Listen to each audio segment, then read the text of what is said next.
Hello student, myself Devendra Lakhnautra और आज मैं आपके सामने प्रेजेंट हूँ क्लास 10th के first chapter chemical reactions and equation के न्यू टॉपिक के साथ। तो स्टूडेंट, आज का टॉपिक स्टार्ट करने से पहले मैं आपको थोड़ा सा लास्ट लेक्चर में हमने जो पढ़ा था उसके बारे में थोड़ा सा रिमाइंड करवाऊँगा। तो स्टूडेंट, हमने लास्ट लेक्चर में ये पढ़ा था कि कभी भी एक केमिकल रिएक्शन में एक एलिमेंट के एटम्स दूसरे एलिमेंट के एटम में कन्वर्ट नहीं होते हैं। कहने का मतलब है, अगर आप शुगर और साल्ट को ऐड करते हो तो जो शुगर के एटम्स हैं या फिर साल्ट के एटम हैं वो एक दूसरे में कन्वर्ट नहीं होंगे। कहने का मतलब है, शुगर का एटम साल्ट के एटम में कन्वर्ट नहीं हो जाएगा और साल्ट का एटम शुगर के एटम में कन्वर्ट नहीं होगा। फर्स्ट ये कहा था। सेकंड स्टूडेंट, एक केमिकल रिएक्शन में एटम्स अपेयर या फिर डिसअपेयर नहीं होते हैं किसी भी मिक्सचर से। थर्ड इंपॉर्टेंट पॉइंट स्टूडेंट, एक केमिकल रिएक्शन में सिर्फ बॉन्ड्स का टूटना या फिर उनका फॉर्मेशन होता है बिटवीन द एटम एक न्यू प्रोडक्ट बनाने के लिए। तो ये चीज़ें हमने केमिकल रिएक्शंस में पढ़ी थी। उसके बाद हमने ये सीखा था कि केमिकल रिएक्शंस को बैलेंस कैसे किया जाता है। आज हम उन्हीं केमिकल रिएक्शंस को आगे प्रोसीड करेंगे। आज हमारा टॉपिक है टाइप्स ऑफ केमिकल रिएक्शन। तो स्टूडेंट, सबसे आपकी फर्स्ट टाइप है दैट इज कॉम्बिनेशन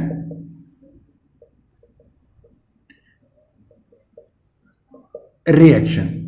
तो स्टूडेंट, अगर आप कॉम्बिनेशन रिएक्शन को समझे तो कॉम्बिनेशन का मतलब होता है सिंपली कंबाइन होना। तो कॉम्बिनेशन रिएक्शन की डेफिनेशन क्या है स्टूडेंट? जब दो रिएक्टेंट कंबाइन होने के बाद एक सिंगल प्रोडक्ट आपका बनेगा, उस केमिकल रिएक्शन को बोलोगे आप लोग कॉम्बिनेशन रिएक्शन। देखिए स्टूडेंट, तो डेफिनेशन क्या बनेगी? इफ टू और more elements combine to form a single product is called combination reaction। तो स्टूडेंट देखिए, अगर मान लीजिए आपके पास एक रिएक्टेंट है A, दूसरा रिएक्टेंट है आपके पास B, दोनों कंबाइन होने के बाद, ये दोनों रिएक्टेंट कंबाइन होने के बाद हमारे पास एक प्रोडक्ट बनेगा दैट इज AB। तो स्टूडेंट देखिए, सिंपली कंबाइन होने के बाद ये आपका एक सिंगल प्रोडक्ट बन रहा है दैट इज कॉम्बिनेशन रिएक्शन। तो स्टूडेंट एग्जांपल के साथ समझिएगा और ज्यादा समझ आएगा आपको। देखिए स्टूडेंट, सबसे पहली combination reaction burning of coal. तो स्टूडेंट, अगर आप कोल को बर्न करते हो जो कि सॉलिड फॉर्म में है in the presence of oxygen जो कि गैस की फॉर्म है, तो जब ये कंबाइन होने के बाद ये आपका जो प्रोडक्ट बनेगा that is carbon dioxide gas. ये आपके रिएक्टेंट है। रिएक्टेंट कंबाइन होने के बाद प्रोडक्ट आपका एक प्रोडक्ट बना है दैट इज कार्बन डाइऑक्साइड। दूसरी एग्जांपल स्टूडेंट देखिए, फॉर्मेशन ऑफ वाटर।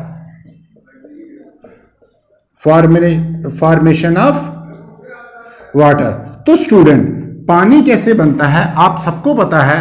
अगर आप हाइड्रोजन एटम्स को ऑक्सीजन एटम के साथ कंबाइन करते हो तो कंबाइन होने के बाद आपका जो प्रोडक्ट बनेगा दैट इज H2O। ये है आपके पास वाटर। कंबाइन करिए और ये लिक्विड फॉर्म में होता है। बैलेंस करिए, हाइड्रोजन के दो एटम, यहाँ पे भी हाइड्रोजन के दो एटम, दैट मीन्स हाइड्रोजन तो आपका बैलेंस है। ऑक्सीजन की तरफ फोकस करिए, ऑक्सीजन के दो एटम है, यहाँ पे एक एटम है। तो आपको बैलेंस करने के लिए क्या करना पड़ेगा? अगर आप यहाँ पे 2 के साथ मल्टीप्लाई करते हो तो ऑक्सीजन के एटम तो 2 हो गए बट हाइड्रोजन के एटम 4 हो गए। तो सिंपली ऑक्सीजन तो बैलेंस है, हाइड्रोजन को बैलेंस करने के लिए सिंपली 2 के साथ मल्टीप्लाई करोगे तो देखिए हाइड्रोजन के एटम भी 4, यहाँ पे भी 4, ऑक्सीजन के यहाँ पे 2 एटम और यहाँ पे। This is all about combination reaction. But student, इस टॉपिक को आगे प्रोसीड करने से पहले मैं आपको एक चीज बताना चाह रहा हूं इंपॉर्टेंट। कुछ कॉम्बिनेशन रिएक्शन ऐसी होती हैं जब दो एलिमेंट कंबाइन होने के साथ प्रोडक्ट तो आपका बनता ही है, बट उसके साथ एनर्जी भी रिलीज होती है, मतलब इवॉल्व होती है। तो उस रिएक्शन पे हम फोकस करेंगे स्टूडेंट। ऐसी रिएक्शंस को आप बोलते हो एक्सोथर्मिक रिएक्शन। स्टूडेंट ये एक्सोथर्मिक रिएक्शंस आपकी इंपॉर्टेंट है, ये एग्जाम के पॉइंट ऑफ व्यू से देखा जाए तो ये आपको एग्जाम में आएगा। तो स्टूडेंट अब ये कंबिनेशन की ही टाइप है, that is exothermic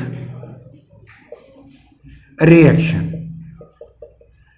student exothermic का मतलब होता है हीट का इवॉल्व होना, हीट का रिलीज होना। कुछ कॉम्बिनेशन दोबारा बता देता हूं मैं आपको, कुछ कॉम्बिनेशन रिएक्शन ऐसी होती हैं जिनके साथ प्रोडक्ट के साथ हीट भी रिलीज होती है। उन केमिकल रिएक्शंस को, उन कॉम्बिनेशन रिएक्शंस को आप बोलते हो exothermic reaction. The chemical reactions in which heat is released with the formation of product।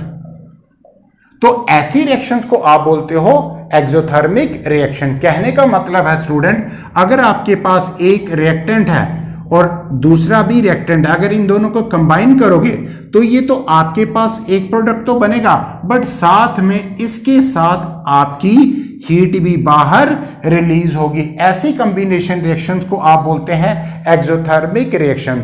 तो स्टूडेंट एग्जांपल देखते हैं, आपको भी डेली लाइफ में भी इस एग्जांपल से आप रूबरू हुए होंगे। अगर आप स्टूडेंट कैल्शियम ऑक्साइड को, जो कि सॉलिड फॉर्म में होता है, जिसको बोलते हैं आप लोग क्विकलाइन,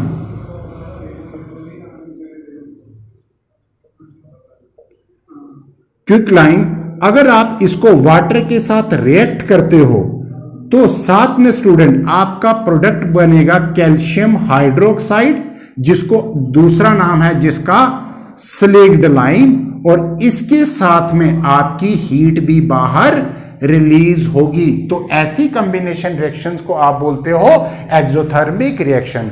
दूसरी एग्जांपल आपके पास स्टूडेंट है रेस्पायरेशन। रेस्पायरेशन ये भी आपकी एक्सोथर्मिक रिएक्शन है। इसमें आपकी प्रोडक्ट के साथ लार्ज अमाउंट ऑफ हीट भी आपकी रिलीज होती है। तो this is all about exothermic reaction. तो स्टूडेंट नेक्स्ट टॉपिक की तरफ हम मूव करेंगे। वो टाइप है आपके पास decomposition reaction. Second type that is decomposition reaction. तो स्टूडेंट डीकंपोजिशन रिएक्शंस ऐसी रिएक्शंस होते हैं जिसमें आपका एक सिंगल रिएक्टेंट बहुत सारे सिंपल प्रोडक्ट्स में ब्रेकआउट हो जाता है। डीकंपोजिशन का मतलब होता है टूटना, और ये कॉम्बिनेशन रिएक्शन का उल्टा होता है, अपोजिट होता है। कहने का मतलब है व्हेन, पहले डेफिनेशन पे फोकस करिए, when a single reactants breaks into simpler products। ये है डेफिनेशन आपकी डीकंपोजिशन रिएक्शन। और मैंने आपको कहा है ये कॉम्बिनेशन रिएक्शन की क्या होती है, उल्टी। कहने का मतलब क्या होगा, आपका ए बी रिएक्टेंट वो किस में टूट जाएगा, ए और बी प्रोडक्ट में। कॉम्बिनेशन में ये प्रोडक्ट था और ये रिएक्टेंट थे, बट डीकंपोजिशन में क्या होगा, ये रिएक्टेंट और ये आपके प्रोडक्ट हो गया। एग्जांपल देखिए स्टूडेंट, अगर स्टूडेंट आप वाटर को ब्रेक करते हो तो वो किस किस में टूटेगा, आपका हाइड्रोजन में, साथ में ऑक्सीजन। तो देखिए मैंने कॉम्बिनेशन रिएक्शन का टोटली उल्टा लिखा है। दूसरी एग्जांपल, CO2 किस किस में ब्रेक होगा स्टूडेंट, कार्बन और ऑक्सीजन गैस में। Decomposition reaction student combination reactions की उल्टी होती है, ठीक। तो स्टूडेंट कुछ डिकम्पोजिशन रिएक्शंस ऐसी रिएक्शंस होती हैं जिनको ब्रेक आउट करने के लिए, मतलब कहने का मतलब है एक रिएक्टेंट को सिंपल प्रोडक्ट में तोड़ने के लिए एनर्जी की रिक्वायरमेंट होती है, तो उन केमिकल रिएक्शंस को आप बोलते हैं एंडोथर्मिक रिएक्शन। एंडोथर्मिक रिएक्शन का मतलब एनर्जी की यूटिलाइजेशन होना, एनर्जी की रिक्वायरमेंट होना। तो student, in the chemical reactions where heat is required to break the reactant into simpler products, and that chemical reaction is called endothermic reaction. तो student, एक single reactant को तोड़ने के लिए हीट की रिक्वायरमेंट तो होती है, बट हीट किसकी फॉर्म में हो सकती है? सनलाइट की फॉर्म में, इलेक्ट्रिसिटी की फॉर्म में। एग्जांपल देखिए स्टूडेंट, अगर मैंने अभी आपको पहले बताया, अगर आपको हाइड्रोजन और ऑक्सीजन को कंबाइन करोगे तो आपके पास वाटर बनेगा, बट अगर आपको वाटर को ब्रेक करना है किस में? हाइड्रोजन और ऑक्सीजन में, तो वहां पे आपकी एनर्जी की या फिर हीट की रिक्वायरमेंट होती है in the form of electricity, जिसको आप लोग इलेक्ट्रोलाइसिस ऑफ वाटर भी कहते हैं, and that chemical reaction is called endothermic reaction. तो स्टूडेंट, दूसरी रिएक्शन देखिए, अगर आप लोग कैल्शियम कार्बोनेट को लेते हो जो कि सॉलिड में फॉर्म में है, जिसका दूसरा नाम है लाइमस्टोन, अगर आप इसको हीट करते हो तो स्टूडेंट आपका बनेगा calcium oxide, that is quick lime, और साथ में बनेगा आपका कार्बन डाइऑक्साइड गैस। तो इसमें भी देखिए स्टूडेंट, हीट का साइन है ये, तो यहां पे भी कैल्शियम कार्बोनेट को कैल्शियम ऑक्साइड और कार्बन डाइऑक्साइड गैस में तोड़ने के लिए एनर्जी की रिक्वायरमेंट लगी, that is called endothermic reaction. तो स्टूडेंट, और देखिए रिएक्शन, और अगर आप सिल्वर ब्रोमाइड को ब्रेकआउट करते हो, ये टूटेगा आपका सिल्वर और साथ में ब्रोमाइन गैस में। तो स्टूडेंट, सिल्वर ब्रोमाइड को ब्रेकआउट करने के लिए एनर्जी की रिक्वायरमेंट होती है, that is called endothermic reaction. तो स्टूडेंट, ये वाली केमिकल रिएक्शंस आपकी ब्लैक एंड व्हाइट फोटोग्राफी में यूज करी जाती है। अब स्टूडेंट, हम मूव करेंगे नेक्स्ट केमिकल रिएक्शन। तो स्टूडेंट, अब हमारे पास है डिस्प्लेसमेंट रिएक्शन। तो स्टूडेंट, डिस्प्लेसमेंट रिएक्शन को समझने के लिए आपको रिएक्टिविटी सीरीज के ऊपर फोकस करना पड़ेगा। तो स्टूडेंट, रिएक्टिविटी सीरीज है क्या?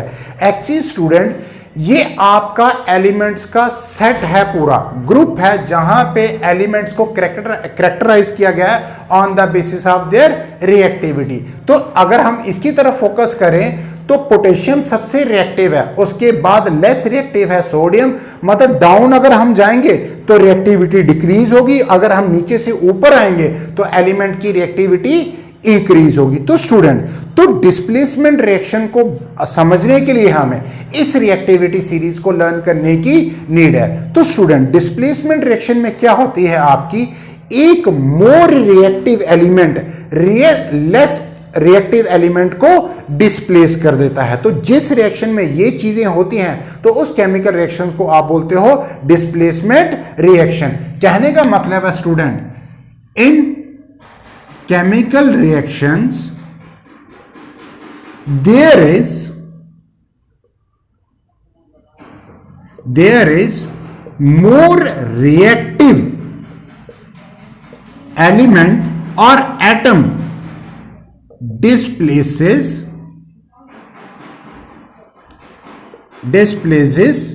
less reactive element या फिर atom, that chemical reaction is called displacement reaction. तो स्टूडेंट देखिए, एग्जाम्पल देखिए, लेट सपोज अगर आपके पास मान लीजिए आप ले लेते हो यहां पे एक आपने एलिमेंट ले लिया जिंक जो कि सॉलिड की फॉर्म में है, दूसरा एलिमेंट लोगे आप लोग कॉपर सल्फेट।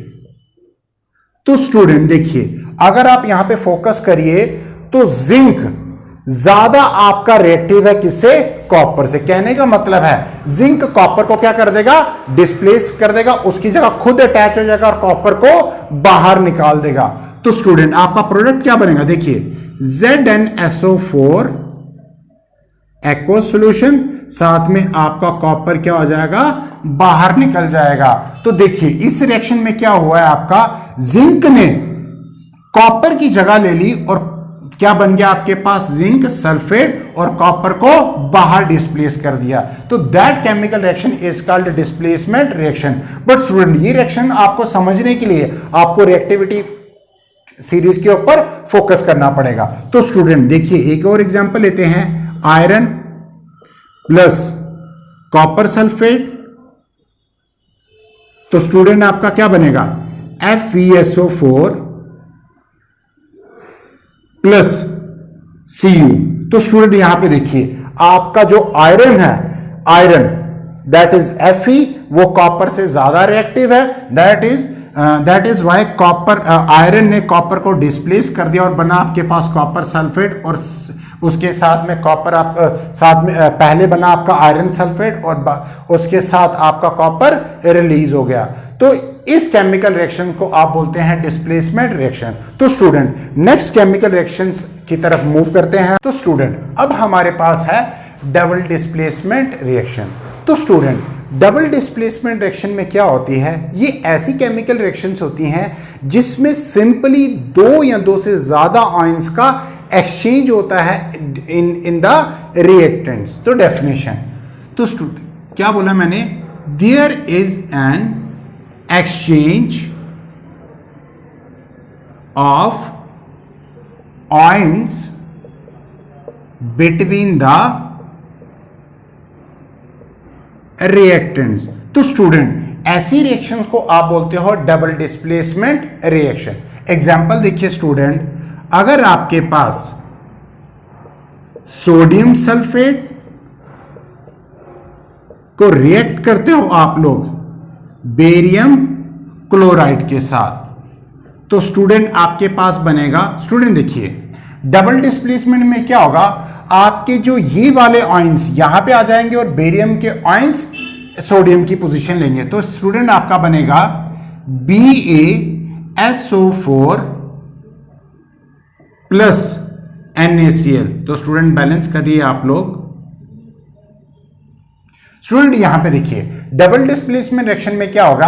पहले तो आपका सोडियम सल्फेट था और उसके साथ बेरियम क्लोराइड था, बट जब ये रिएक्शन हुई, जब आपका प्रोडक्ट बना, तो स्टूडेंट यहां पे देखिए सोडियम की जगह बेरियम आयंस ने ले ली और बेरियम की जगह सोडियम आयंस ने ले ली। तो स्टूडेंट ये आपको यहां पे सिंपली क्या हुआ है? There is an exchange of ions. तो ऐसे केमिकल रिएक्शंस को आप बोलते हो डबल डिस्प्लेसमेंट रिएक्शन। तो स्टूडेंट आगे बढ़ने से पहले मैं आपको एक टर्म बताना चाहता हूं, दैट इज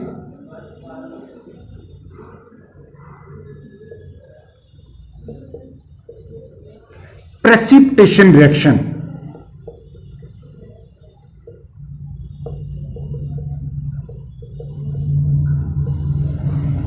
स्टूडेंट तो प्रेसिपिटेशन रिएक्शन को समझने के लिए स्टूडेंट कभी भी हमने ये चीज ऑब्जर्व, घर में हमने ये चीज ऑब्जर्व करी होगी, कभी कभी क्या होता है हमारी गर्मियों के दिनों में ना हमारा दूध ना फट जाता है। तो दूध फटने के साथ क्या होता है, जो चीज होता है वो दूध के नीचे आ जाता है, दैट इज इनसॉल्युबल पार्ट, और जो उस पार्ट को आप बोलते हो प्रेसिपिटेट। तो जिस रिएक्शन में आपका प्रेसिपिटेट बनता है, ऐसे केमिकल रिएक्शंस को आप बोलते हो precipitation reaction. The reaction in which the precipitate is formed is called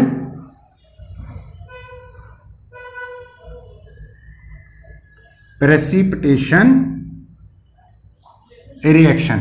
तो स्टूडेंट ये जो मैंने एग्जांपल दी ये भी आपके पास प्रेसिपिटेशन रिएक्शन है। इसमें स्टूडेंट क्या है, जब आप सोडियम सल्फेट को बेरियम क्लोराइड के साथ रिएक्ट करोगे तो आपका प्रोडक्ट बनेगा बेरियम सल्फेट साथ में सोडियम क्लोराइड। तो स्टूडेंट जो आपका बेरियम सल्फेट है वो प्रेसिपिटेट है आपका, वो नीचे आपका क्या होगा, इनसॉल्युबल पार्ट है जो कि नीचे बैठ जाएगा। तो इसको आप बोलोगे, इस केमिकल रिएक्शन को आप बोलोगे प्रेसिपिटेशन रिएक्शन। तो स्टूडेंट अब हम नेक्स्ट रिएक्शन की तरफ मूव करेंगे, that is oxidation reaction. Student अब हमारे पास है oxidation and reduction reaction. Student ये टॉपिक इस चैप्टर का इंपॉर्टेंट टॉपिक है। तो स्टूडेंट ऑक्सीडेशन रिएक्शंस कैसी रिएक्शंस होती हैं, जिन रिएक्शंस में ऑक्सीजन की एडिशन होती है उन केमिकल रिएक्शंस को आप बोलते हैं oxidation reaction. Example, simply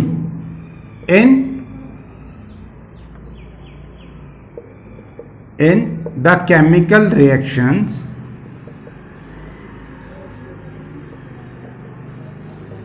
there is addition of oxygen या फिर और रिमूवल ऑफ हाइड्रोजन, ऐसी केमिकल रिएक्शन को आप बोलते हैं ऑक्सीडेशन रिएक्शन। तो स्टूडेंट एग्जांपल से समझिए आप, कॉपर प्लस ऑक्सीजन तो आपका बनेगा कॉपर ऑक्साइड। स्टूडेंट यहां पे देखिए आप, इस केमिकल रिएक्शन में क्या हुआ है, कॉपर के साथ ऑक्सीजन ऐड हो रही है। ठीक है, मतलब जिस केमिकल रिएक्शन में दूसरा सब्सटेंस कोई भी हो वो मैटर नहीं करता, बट अगर उस केमिकल रिएक्शन में ऑक्सीजन उस एलिमेंट के साथ कंबाइन हो रही है तो उस केमिकल रिएक्शन को आप बोलते हो ऑक्सीडेशन रिएक्शन। दूसरा मैंने कहा कि ऑक्सीडेशन रिएक्शन में हाइड्रोजन, जिस केमिकल रिएक्शंस में हाइड्रोजन भी रिमूव होगी उस केमिकल रिएक्शन को भी आप ऑक्सीडेशन बोलोगे। तो स्टूडेंट दूसरी एग्जांपल देखिए आप, अगर आप वाटर को तोड़ोगे in the form of heat और जिसको इलेक्ट्रिसिटी की फॉर्म में प्रोवाइड किया जाता है, तो ये आपका ब्रेकआउट होता है हाइड्रोजन गैस में, साथ में आपका ऑक्सीजन रिलीज होगा। यहां पे स्टूडेंट देखिए ऑक्सीजन के बाहर हो रहा है, इस पे थोड़ा सा बाद में फोकस करो। पहले देखिए हाइड्रोजन, यहां पे वाटर से हाइड्रोजन बाहर रिलीज हो रहा है, दैट इज, इस रिएक्शन को बोलते हो आप लोग ऑक्सीडेशन रिएक्शन। और रिडक्शन रिएक्शन इसकी उल्टी रिएक्शन होती है। रिडक्शन रिएक्शन ऐसी रिएक्शंस होती हैं जिसमें there is addition of hydrogen और simply the removal of oxygen. तो ऐसी केमिकल रिएक्शंस को आप बोलते हो रिडक्शन रिएक्शन। तो स्टूडेंट एग्जांपल समझिए, यहां पे पहले मैंने क्या कहा कि हाइड्रोजन ऐड होनी चाहिए। तो स्टूडेंट देखिए H2 plus O2, student oxygen की तरफ फोकस नहीं करिए। देखिए दूसरा एलिमेंट ऑक्सीजन है बट उसको फोकस नहीं करिए, आप हाइड्रोजन की तरफ फोकस करिए। इस ऑक्सीजन के साथ हाइड्रोजन कंबाइन हो रहा है तो आपका बनेगा स्टूडेंट वाटर। तो जिस रिएक्शन में आपका हाइड्रोजन कंबाइन हो तो उस केमिकल रिएक्शन को आप बोलते हैं रिडक्शन रिएक्शन। दूसरा मैंने कहा there is a removal of oxygen, तो उस केमिकल रिएक्शन को भी आप लोग रिडक्शन बोलोगे। तो स्टूडेंट यहां पे देखिए, अगर मैं इसी को उल्टा करके लिखूंगा तो स्टूडेंट क्या बनेगा आपके पास, हाइड्रोजन साथ में आपकी ऑक्सीजन रिमूव हो रही है। तो देखिए स्टूडेंट इस केमिकल रिएक्शन में आपका ऑक्सीजन गैस रिमूव हो रही है, ऐसी केमिकल रिएक्शन को भी आप रिडक्शन रिएक्शन बोलोगे। तो स्टूडेंट अब हमारे पास है redox reaction. Student redox reaction को समझने के लिए हमें सबसे पहले बेसिक टर्म्स के ऊपर फोकस करना पड़ेगा और वो बेसिक टर्म्स हम समझेंगे एग्जांपल की हेल्प से। देखिए स्टूडेंट, लेट सपोज एक एग्जांपल आपके पास कॉपर ऑक्साइड साथ में हाइड्रोजन गैस, और ये दोनों कंबाइन होने के बाद बनेगा आपका कॉपर और वाटर। तो स्टूडेंट, ऑक्सीडेशन और रिडक्शन की एक डेफिनेशन और है, उसको भी समझिएगा जरा। स्टूडेंट, जो सब्सटेंस केमिकल रिएक्शन होने के बाद जिस सब्सटेंस से ऑक्सीजन रिमूव होगी, उस सब्सटेंस को आप बोलोगे रिड्यूस्ड। क्या कहा मैंने स्टूडेंट? कहने का मतलब है जो सब्सटेंस ऑक्सीजन को रिड्यूस करेगा, मतलब जिस एलिमेंट से ऑक्सीजन रिमूव होगी। यहां पे देखिए, पहले कॉपर ऑक्साइड था, यहां से क्या होगी, ऑक्सीजन रिमूव होके यहां पे आपके पास कॉपर बच गया, तो इस एलिमेंट को आप बोलोगे रिड्यूस। और जिसमें क्या होता है, इस केमिकल रिएक्शन को आप लोग रिडक्शन रिएक्शन बोलते हैं। दूसरा सब्सटेंस, जो एलिमेंट ऑक्सीजन गेन करता है, उस सब्सटेंस को आप बोलते हैं ऑक्सीडाइज्ड। तो स्टूडेंट, यहां पे देखिए, हाइड्रोजन पहले अकेला था, रिएक्शन होने के बाद क्या होगा, हाइड्रोजन के साथ ऑक्सीजन कंबाइन होगी, तो ये इस सब्सटेंस को आप बोलोगे ऑक्सीडाइज्ड। इस केमिकल रिएक्शंस को बोलते हो आप लोग ऑक्सीडेशन रिएक्शन। तो स्टूडेंट, ये आपके पास होगी रिडक्शन, बिकॉज यहां पे कॉपर ऑक्साइड ने ऑक्सीजन को लूज किया, तो उसको भी आप लोग रिडक्शन रिएक्शन बोलते हो, और उस एलिमेंट को बोलोगे रिड्यूस्ड, और जो एलिमेंट ऑक्सीजन को गेन करता है उसको बोलते हो आप लोग ऑक्सीडाइज्ड, और उस रिएक्शन को बोलते हो आप लोग ऑक्सीडेशन रिएक्शन। तो स्टूडेंट, जिस केमिकल रिएक्शंस में ऑक्सीडेशन और रिडक्शन दोनों अकर हो रही हो, उस रिएक्शंस को बोलते हो आप लोग रिडॉक्स रिएक्शन। आई होप कि स्टूडेंट ये टॉपिक आपको इजीली समझ आया होगा। अगर आपको मेरे इस लेक्चर में कहीं पे भी कोई डाउट क्रिएट हुआ है, तो आप मुझे मेरे कमेंट बॉक्स में जरूर बताइए। और मैं आपसे एक रिक्वेस्ट करना चाहता हूं, प्लीज मेरे चैनल को फर्दर बच्चों के साथ शेयर करिए, ताकि ये इन स्टडी का बेनिफिट ले सकें।